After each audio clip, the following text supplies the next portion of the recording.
Welcome. This is the Wacky News for the week ending August 31st, 2012. At a Dayton, Ohio bus stop, two men walked up to a man and pointed a gun to his forehead and demanded he hand over everything in his pockets. The man handed them all of his money, which was $40, and his cell phone. Before leaving the man, one of the robbers asked him if he had money for the bus. When he said no, the robber gave him back $2 for the bus fare. The two robbers are still at large.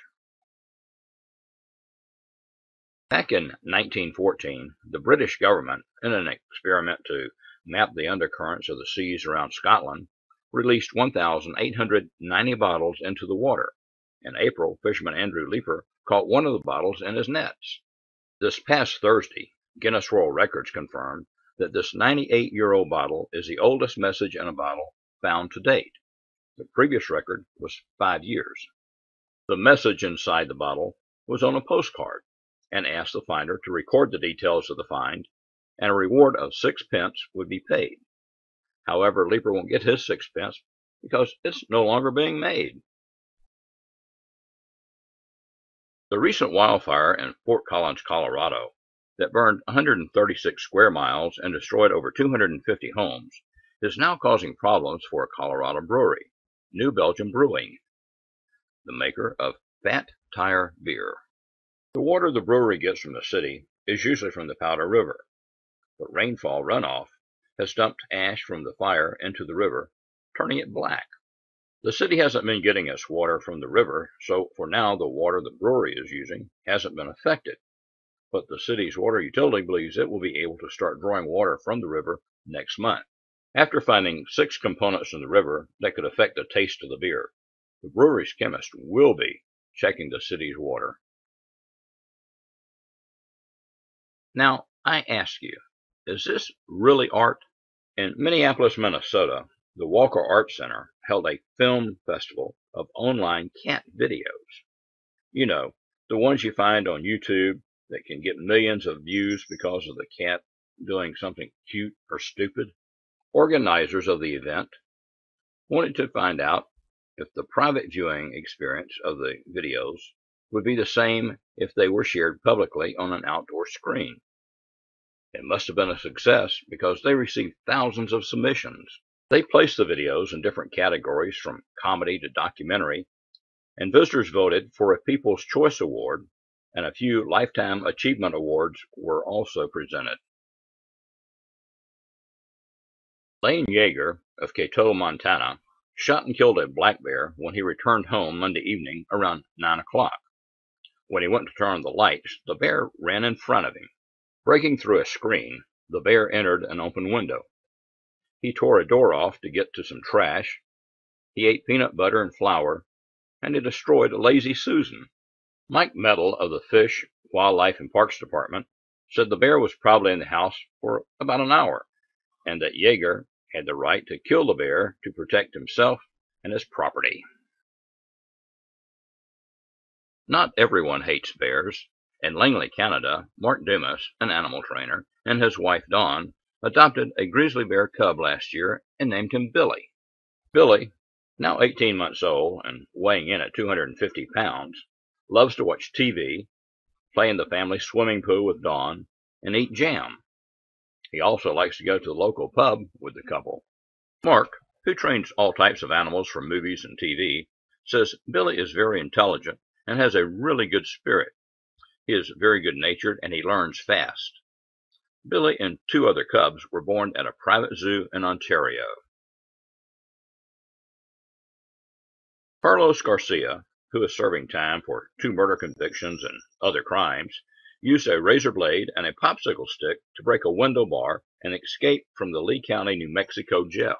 Well, he really didn't escape, because once he got outside, he changed his mind and he climbed a bedsheet back up 2 stories into his cell.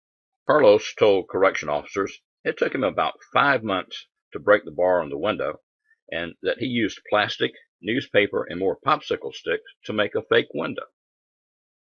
He has now been moved to a maximum security ward at the state penitentiary. Danny Ray Wright of Carlsbad, California, has avoided jail time for grand theft and burglary charges, but has been sentenced to 15 days of community service and 3 years of probation. Wright was an independent contractor for CJ Products, who manufactures pillow pets. He was allowed to sell the pillows, but he never paid for them. Instead, in January, he began sneaking pillow pets out of the warehouse, 3,500 in all, for a total of $84,000. He was only able to sell about $11,000 worth of the pillows on eBay before he was caught. Is it a pet or is it livestock? That's the decision the city council is wrestling with in Eastridge, Tennessee.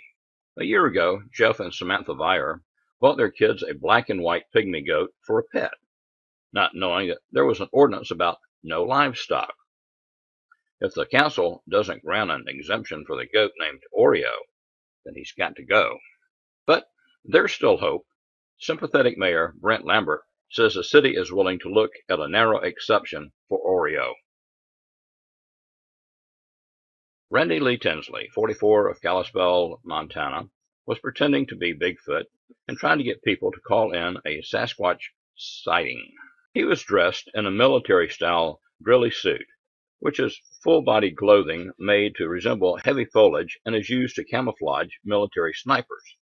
The suit made it almost impossible for drivers to see him standing in the right-hand lane of U.S. Highway 93 Sunday night. This caused a motorist to hit Tinsley, and then a second car ran over him while he was lying in the road. Police aren't sure if alcohol was involved with the prank, but they're waiting for a blood test. Due to a few cases of a new swine flu strain being linked to some fairs around the country, the officials in charge of the New York Staten Island Fair have nixed pig racing this year. The Centers for Disease Control and Prevention say this new flu is relatively mild and advise people not to pet pigs. Now, I know you're wondering what the heck is going to replace good old pig racing. You won't believe this, but it's dogs running down an elevated plank and diving into water. It's not unusual for firemen to get a call to rescue a cat stuck up a tree, but a cow? In the UK, Cambria firefighters were totally surprised when they got a call asking to help rescue a cow that had tumbled about 30 feet down a slope of the Leith River before a tree broke its fall. The firemen had to use a winch to pull the cow out of the tree after a vet had sedated her. After the ordeal, the vet checked the bovine out and said, overall, she seemed reasonably happy and unscathed. Well, the equal riders are at it again. First, they burned their bras. Now, they're taking their tops off. It was a hot, sweaty day in a New York park that about 25 or so topless women protested about the inequality and topless rights between men and women. Women in about 30 U.S. cities and 10 around the world were also scheduled to protest bare-chested. They wanted to draw attention to the cause, and attention they got. People stopped and gawked at them, took pictures and videos of them with their cell phones. Now, in New York, none of the women were arrested for indecent exposure because it is one of the few cities where it is legal for women to go topless. This event was the annual National Go Topless Day that was established in 2007 by a former sports car journalist called Rael. Now, Rael claims while in a French volcano park, he was visited by space aliens that told him that extraterrestrial scientists created life on Earth. On this newly received information, Rael formed a religion called the Raelian movement. Don't ask me what this religion has to do with women going topless. I don't know. But I do know a few guys that would be willing to join it.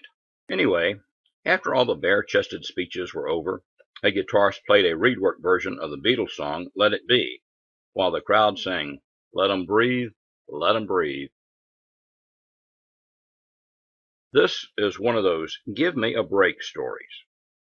Since a paper bag as an accessory for men hit the fashion catwalk, it has sold out at the mere price of 185 euros, or about $235.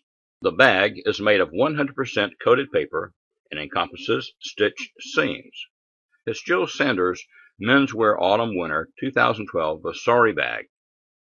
It just goes to show that people will buy anything with a designer label on it. 8-year-old Ashley Taylor's family was evacuating their home due to Hurricane Isaac when her father Greg went back into the house to feed the fish. That's when he found Ashley's note to her stuffed animals on a whiteboard next to them, giving them instructions as how to behave during the hurricane. Here are Ashley's rules. First, noises. Scoot close to your buddy. 2, bathroom. Take a buddy. 3, rules. Follow the rules. 4, when I'm gone, stay calm, no parties. 5, fun. Have fun. When the 65-year-old mayor of Hollywood Park, Texas, William Bach, failed to return home from tending to his cattle, his family went looking for him. He was found dead after he was apparently attacked and killed by a 500-pound donkey. This is what Chief Deputy David Soward said about the donkey. They can become very aggressive, very mean, sometimes triggered by a female in heat. We'll probably never know what triggered it, but it was evident that this particular donkey was involved, based on the evidence at the scene and what we saw on this donkey. This has gotten to be the sweetest heist ever. In the Canadian province of Quebec, thieves siphoned off from a reservoir 10 million pounds of maple syrup valued at more than $30.4 million. The theft was discovered in a routine inventory check. The Federation of Quebec Maple Syrup Producers, who stores the syrup, believes it was taken to be sold on the black market. According to a press release by the Federation, all the syrup they hold is insured, and they maintain a stockpile of syrup that is likened to a global strategic reserve, and assures us that there will be no shortage of maple syrup. Ending on that sweet note, thanks for watching this week's Wacky News.